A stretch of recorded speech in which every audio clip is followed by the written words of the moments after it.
Yan po katakaw ang aking mga alagang sisiw pagdating sa kainan ng saging. Lalaki po silang sinanay nung sila week old pa lang na kumain ng hilig na saging. Yan po. Early in the morning po ito. Ito ay alas 6 ng umaga. Hindi naman araw-araw.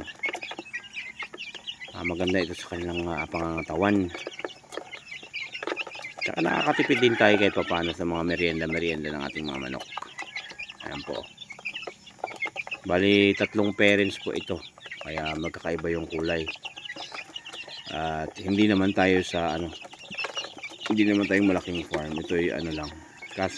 Kasiyahan lang natin. Backyard breeder tayo. Ayan po. Ito yung platform na ginawa ko nung nakaraang araw. Dito sila natutulog paggabi. Nalagay ko ng fence o limber.